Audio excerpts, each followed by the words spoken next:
Hello, fellow gamers, and welcome to the Multiplayer Gaming Podcast. We are three dads who get together to talk about gaming, and since today is Thursday, that means it's time for This Week in Gaming.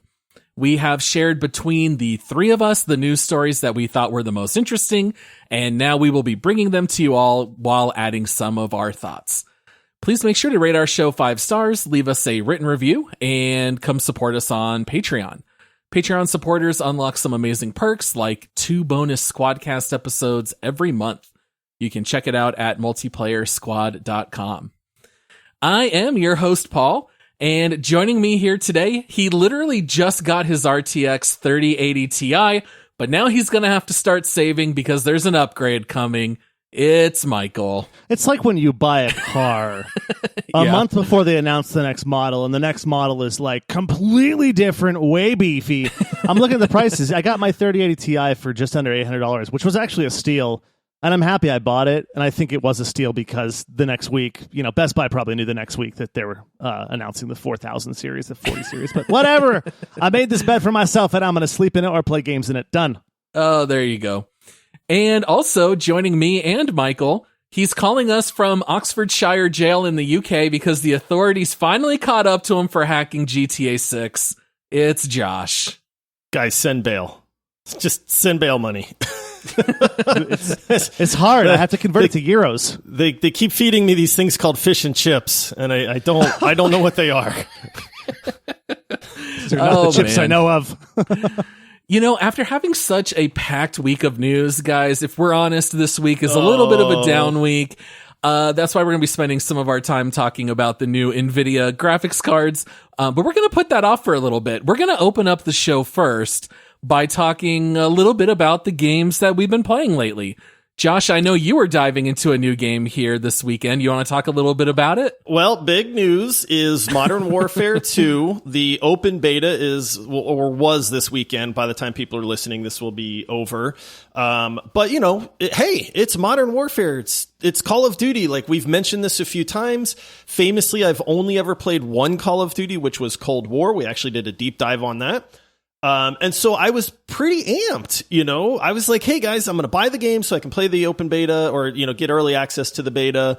I'm going to hop in here. I never played the initial Modern Warfare, or Modern Warfare 2. I hear people love it. Like, a lot of people consider it the best multiplayer Call of Duty game.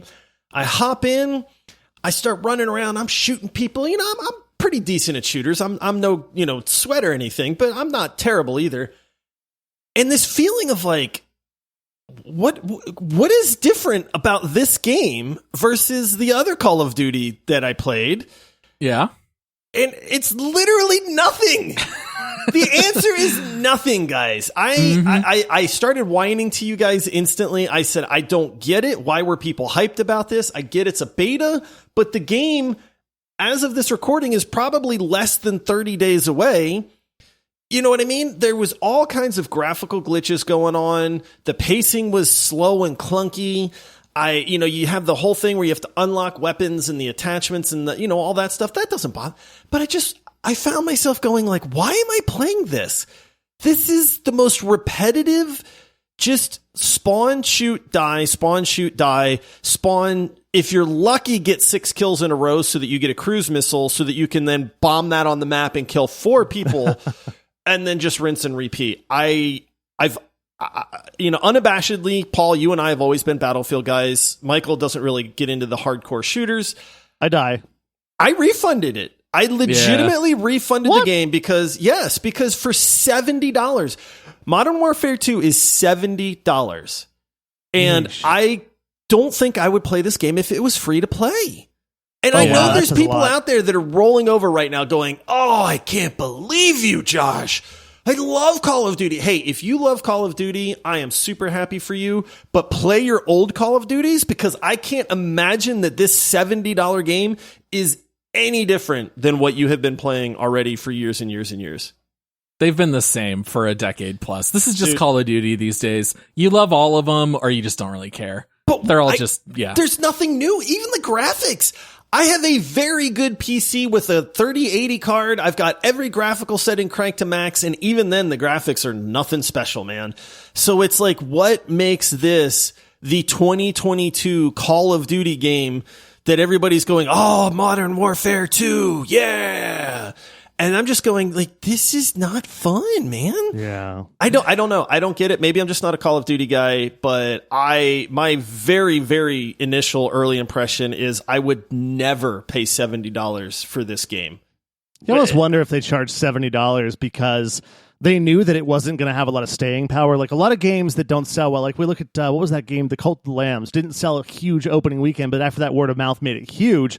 It's the opposite effect with this Call of Duty where they're like, hey, we need to bump the entry price up by $10 because this game's not going to sell after opening weekend because everybody's going to have the same thing. You almost wonder if they have that kind of insight and they know people pay $70 to start out and most aren't going to refund it like you did. That's crazy. Well, and at the clip that they release new Call of Duties, it's just not enough time to revolutionize anything. A lot of it's just a quick cash grab. I mean, that's the nature of Call of Duty. We were actually planning out our schedule through the end of the year, which I said I was so proud of us because, Josh, we have a long history of like, we already recorded the last deep dive and we still don't know what we're going to play next. And at first we plugged in Modern Warfare 2. We were like, yeah, we got to cover it. It's another Call of Duty. And then after you played for a little bit, you were like, if you guys just want to pivot, yeah, I'm okay with that. I don't know that, like, as much as, like I said, Call of Duty fans, power to you. But we talked about it, and I was like, we could literally just re-release the Cold War episode, dub over every time we say Cold War to Modern Warfare 2, and it would be the episode. Yeah. Like, legitimately. We'd have to even cut out the single-player campaign portion, I think. Does Modern Warfare 2 even come with a single player? It doesn't matter, because I can guarantee you it's not worth $70. Yeah, and the campaigns are so short for those anyway. Yeah. It's a bummer. Yeah. What about you, Michael? What have you been playing lately? I have been playing the most expensive video game ever made via crowdfunding. I've just been, obviously Cyberpunk 2077. I've been playing pretty much all day yesterday and, a couple hours a night each week. But I did play a bit of Star Citizen again this week. I got a few hours in there.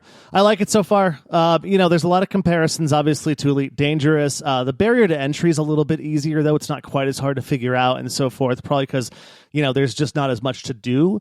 It's not as much of a space simulator, but I am very happy so far with the shooter aspect of it. You get these missions where this station on a moon has been taken over by, essentially space pirates or whatever. You gotta go liberate it and so forth. They come in waves. There's a lot of variety to it. Very polished for, surprisingly polished for a shooter game that also has space simulator in it. It's not like they haven't been working on this game for 15 years now either. It's not like they haven't put a little bit of money into it. So, but it's good. I've been having a good time with it. So that's about all I can say really for now. It's just, it's worth a shot if you're someone that likes those, maybe No Man's Sky players or Elite Dangerous players. But it does have a bit of a barrier to entry. It's a little bit, where there's a lot of commands on your keyboard and stuff. But honestly, it's not nearly as long as hard to get into Elite Dangerous. At the risk of sounding stupid, especially for being a co-host for a gaming podcast, do you have to buy Star Citizen? Kind of. So you do have to buy one ship to start out. So that's the crowdsourcing. The ship that I bought was like $35. Pretty much everything else in the game you can get in-game with in-game cash. Like, some people do still spend money. There are people that spend hundreds of thousands of dollars on this game, or whatever for, super ships and so forth. And then there's also like an in-game economy where, you can buy ships with real money if you want to.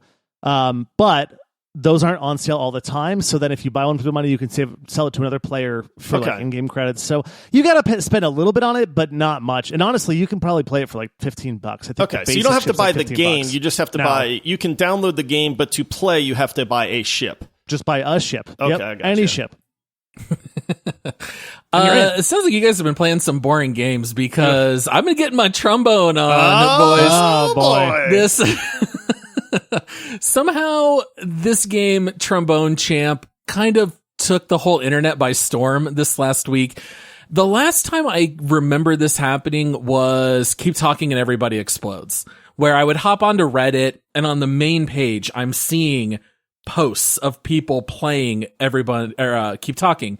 And this week I kept seeing Trombone Champ pop up and I'd watch these little, short 70-second clips of somebody playing a song with a horrible sounding trombone, and it seemed kind of funny. And then I saw that the game was $15, and I kept seeing more and more posts. I think even PC Gamer jokingly said it's clearly the game of the year because it's the most fun game to play. So I picked it up for $15 to give it a shot myself, and I have not had this much fun playing a game in quite some time. Are you serious? It is so freaking funny. I feel like you're trolling us, Paul. We had a conversation on Discord about this, and because you sent me a gameplay footage, because I was like, wait, is this real? Like, why are people, because I saw the same thing, and then you sent me a clip, and I literally wrote back and I said, oh, okay, so I get it. It's a joke. Kinda. It is incredibly fun to play, and it just makes you laugh the entire time. So the whole idea behind this is it's exactly like Rock Band or Guitar Hero, except you play it with a mouse, and it is just based on you move your mouse up or down to match the pitch, and then you have to press any button on the keyboard to blow through your trombone. And so as you're playing these very famous songs like Take Me Out to the Ball Game, or playing like Auld Lang Syne, because these are all like royalty free songs that you can play. Right. And inevitably you're sounding like a fifth grader who has just picked up a trombone, and you're trying to play with the orchestra. So maybe I can add a little clip, that way people know what we're talking about.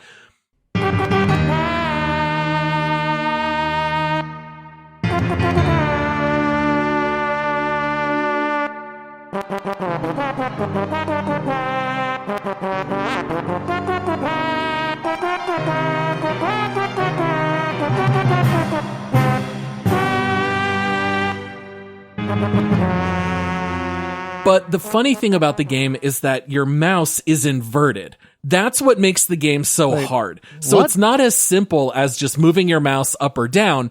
It's inverted, and these songs start to play quickly. So even some of the old classical songs are like modern remixes, and you are frantically moving this mouse with inverted controls, trying to not sound like a complete idiot on the trombone. But it's actually pretty well made for $15, and I highly recommend everybody check it out. I will make you this guarantee, Paul. I will never buy this game. Last I saw, it's a 97% on Steam. Everybody loves this game. Ridiculous to me. The video, that's why I said this game seems like it's the biggest joke or like troll. I had to check the counter. I'm like, is it April Fool's? Like, what is going on?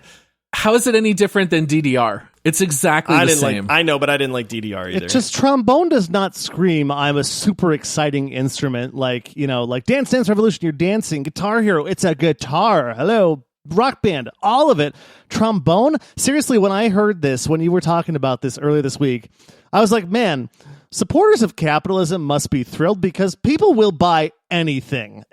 Like, this does not make sense to me. It's a trombone. Why an inverted mouse? Just because they wanted to make it harder? Is there anything about a trombone that makes like you think that should be inverted?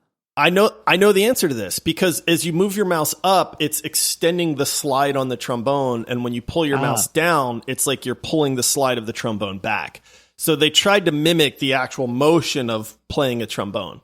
It's so crazy.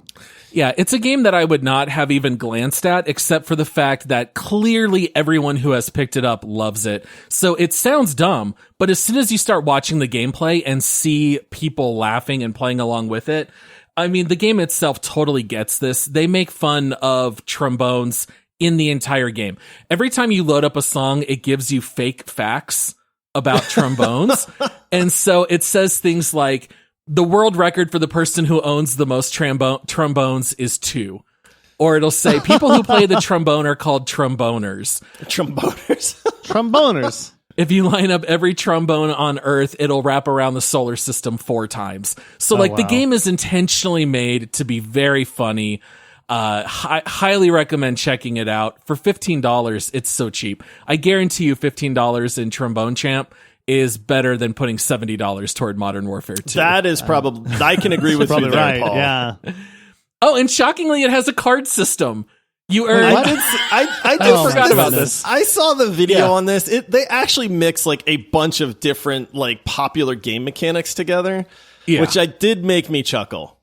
Oh, it's kind of funny. So basically, you earn currency based on how many notes you hit when you play a game, and then you spend that on a deck of cards, and then they give you 4 cards, and it's just like famous composers. It serves no purpose to the game. It's just part of the humor. But what happens is you can end up with multiple of the same card, and if you don't want them, you can turn your card into turds. That's what it says. Like, turn it into turds, and then you get turd currency, and then you pay with turds to unlock other cards that you do want. So it's just a goofy, silly game. These developers were intoxicated when they made this game. Although it's funny. It's one dude. That dude's rich now, by the way. Yeah, with the card system and all this stuff, though, all I'm hearing, Paul, this is my thoughts on it. I can play it in a house. I can play it with a mouse. If I get all the cards, I have a full house. I do not like Trombone Champ. I do not like it, Sam I Am. You gotta watch some clips, guys. You're totally missing out because it's hitting the front page of Reddit for a reason. It really is. It is taking insane. The world by storm, and I'm not sure I like it. Yeah, 97% on Steam. I did double check. Oh my goodness. All right, well, we're going to take a short break, and we'll be right back with some multiplayer gaming podcast. All right, guys, moving on to some other news here for this week. We got a little bit of a short GTA 6 update. So last week we talked all about the 90 videos that had been leaked by a hacker. And this week we found out that a person has been arrested and suspected of this hack. It is not Josh, even though we said it was. We know it can't be Josh. An alibi. Yeah, I didn't think he was traveling to the UK this week. That's why I was surprised, you know? Yeah, and the hacker is a 17-year-old, and we know that Josh is much, much older than 17. Just a year or two. Yeah. So this guy's been busted, GTA style. You mean he didn't get away with this? One of the most, renowned hacks ever? Yeah, I mean, I think I had read that even his other fellow hackers were like doxing him and giving the info. I think even the hacker himself was out there DMing people, offering the source code for money and all kinds of stuff. But they've now been arrested. And I think what's very funny is that this hacker is pretty young at 17. He was only 8 years old when GTA 5 released, which I think is very funny. Do you think he was mad about how long they went without making GTA 6 and was finally like, I'll show you guys? Half his lifetime. He waited half a lifetime to hack this game. And he had so much hacking ahead of him, too. It's very sad. Yeah, it seems like they were just relying on phishing tactics to get people's login info. So it looks like this might be the same person who had hacked Uber the previous week, and they got into some of the Rockstar employee accounts. So just a little bit of an update there. I don't think there's too much more to cover in that regard, but we did at least want to let people know about that update. Yeah, don't. By the way, it was big gaming news. Don't hack things. Leave people alone. Yeah. Don't break the law. And don't go to jail. Yeah, if you're going to break the law, don't get caught, but don't break the law. Yeah, that's the easiest way to stay out of jail is don't do it. Yeah, don't do bad things, guys. That's just what you do. Play Trombone Champ at home. Just do that. You'll be safe. I think that one of the interesting things... Don't you threaten me, Michael. Hey, you know? I think one of the interesting things that came out of this, too, is that some people were saying that the leaked footage of GTA 6 looked bad, like they were panning the graphics, and other developers went to support Rockstar and started putting out... Yeah, it was cool. They started putting out, like, here's what our game looked like, and it came out like God of War or something. That was really cool that other developers came to support Rockstar on this, because nobody likes a hack. Nobody likes this. The kid that did it doesn't even like it now because he's going to prison, but... It's just really cool to see that coming together like that, even though they're competitors. It was really neat. There was the devs of the game Control, which is a beautiful game, came forward and said, listen, all you people that are trolling Rockstar for how the game looks, you don't know anything about game development. So they actually posted what their graphics look like prior to that, and it looked very, very similar. So if nothing else, we got a glimpse behind the curtain as to what game development actually looks like and the different stages of it and stuff like that. So, yeah, I mean, this article doesn't surprise me that this dude is arrested and in jail now either. Yeah. It was nice to see other developers come out, even like Forbes and all these different publications said this game actually looks fantastic. given where they were at That's in what the we said, development too. process. Yeah. All right, well, moving on, let's talk a little bit about Steam. So if you guys have logged in lately, you might have noticed that there is a new stats screen that you can visit. They have decided to add a chart system inside Steam. It'll show you a bunch of stats like how many people are currently playing the top games. So instead of having to check out Steam charts, which we always knew was not necessarily perfectly accurate, Steam now has it built into the actual service, which I think is pretty cool.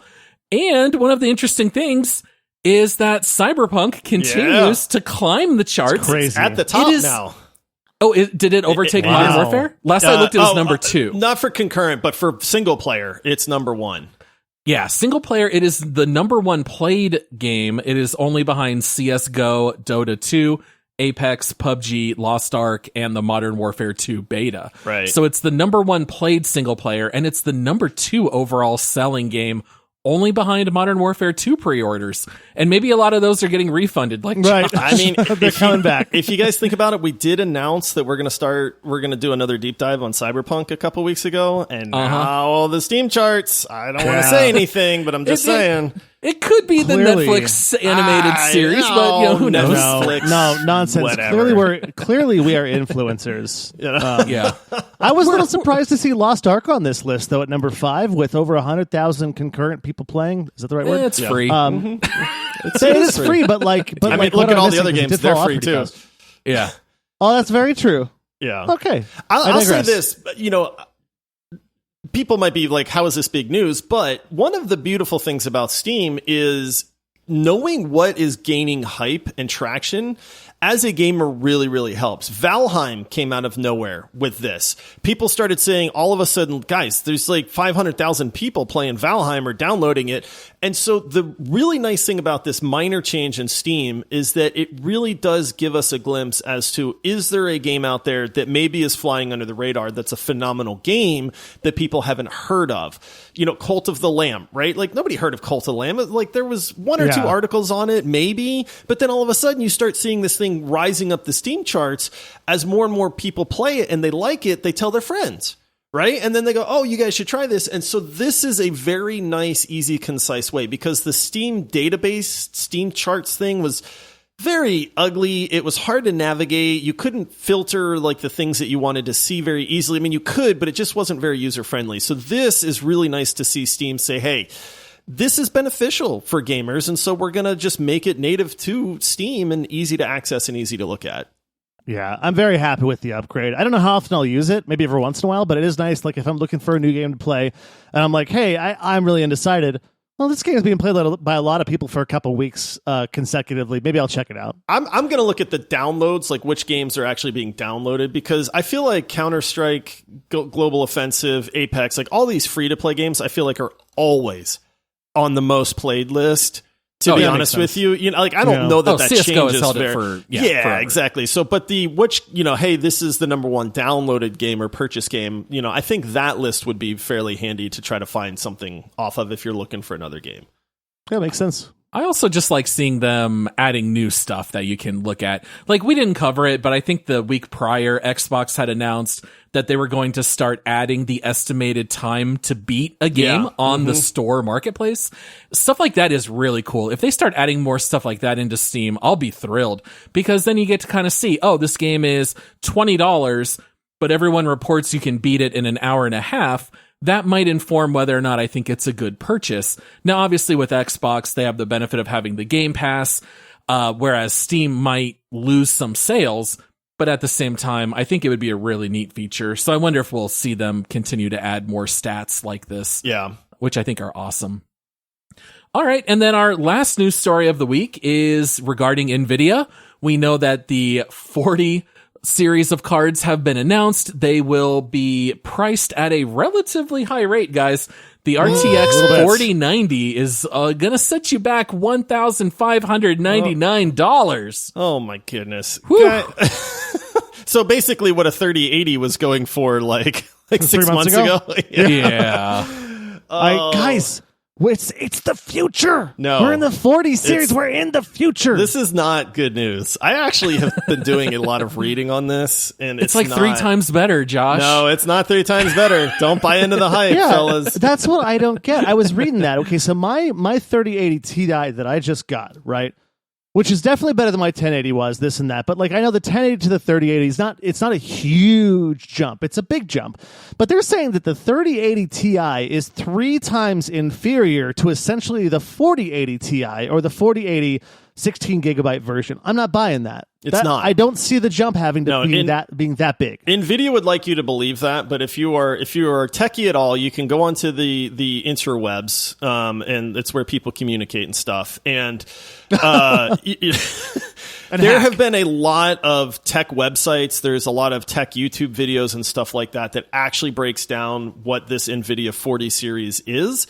And the short answer is this is a huge money grab, basically. Like, there's a lot of people that are upset at this because this is one of the most expensive cards that Nvidia has released at a price point of $1,600. Crazy. But the performance to dollar ratio is one of the lowest that has actually come out and been released by Nvidia in quite some time.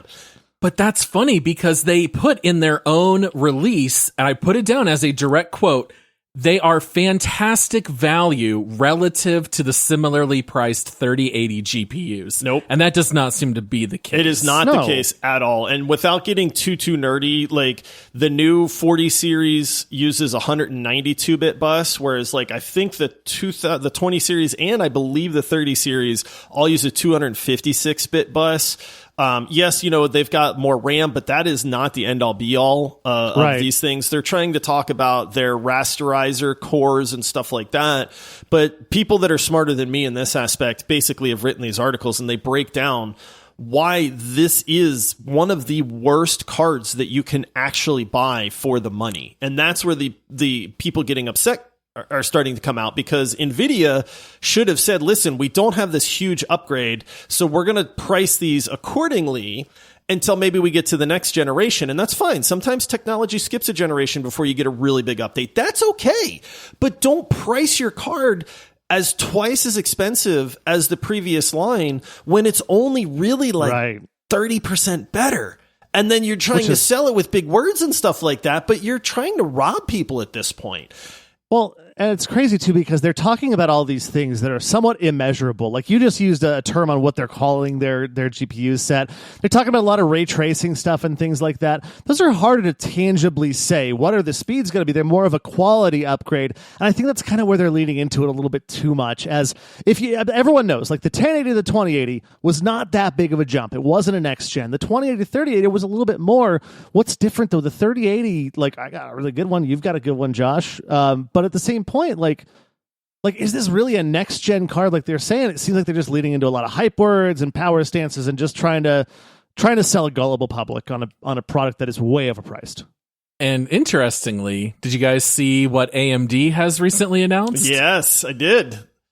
They are lowering the price of all of their Radeons because they are preparing for their new line of products. So it's really too bad, because I have owned multiple cards by AMD and Nvidia, and maybe it's just bad luck, but my AMD cards have never worked out well. They all overheat. They've given me issues. I've always had to end up getting rid of them before I thought I could, I always thought I'd be able to use them much longer.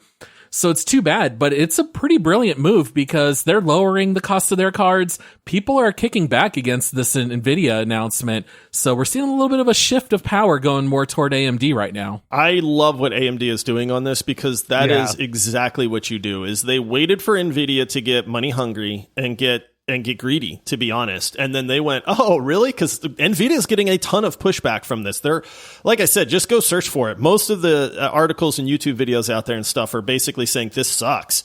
And so AMD looks at that and goes, well, hey, let's take care of people, man. Let's lower the price of our cards and let's try to gain that market share. And I love it. I mean, honestly, I'm all for it. So I hate to see this, because NVIDIA has also come out and said that the days of falling GPU prices, they're almost saying, well, nobody's going to do this because they're more expensive to make now. And then AMD comes out and proves them wrong. It says, no, we're going to lower our prices. it was such a bold move on both companies. Like for Nvidia to say something like that, first of all, that's balderdash. It's bonkers to say, oh, these days are over. They cost too much. And AMD's like, ha, nope. Yeah. And they just do it right in the face of Nvidia saying, you guys are full of it. Yeah. And you're the only people saying this, that they're so much 3 times better and they're not going to go down in price, is the people who are selling them. That's it. Everybody else is like, this is bogus. Yeah. Well, nothing works better than voting with your wallet. Yeah. So we'll see if people buy it. If people still buy these cards at $1,600, then that's going to be the new norm. We're going to have to wait and see. I hope people don't do it so that way we can yank these cards back to a reasonable price. But what are you going to do? So we are all done covering the news stories that we thought would be most interesting this week. We do have a little bit of an announcement, because normally we would announce what our next Monday episode would be, which is always an hour long plus. And it'll be a deep dive. We are going to be rolling back our episode on Overwatch 2 when we got into that beta, because we are taking a little bit more time to play Cyberpunk. We want to make sure that everyone has enough time, even though I've already beaten it twice and have 100%ed it. I know Michael is playing for the first time. We want to give everyone time to fully experience it. So that'll give us a better Cyberpunk deep dive down the road. And hopefully you guys will enjoy hearing our thoughts on Overwatch 2, because that will release here in just a couple days. Yeah, it's a good one too. And also, it just so happens that it releases the day before Overwatch 2 actually releases.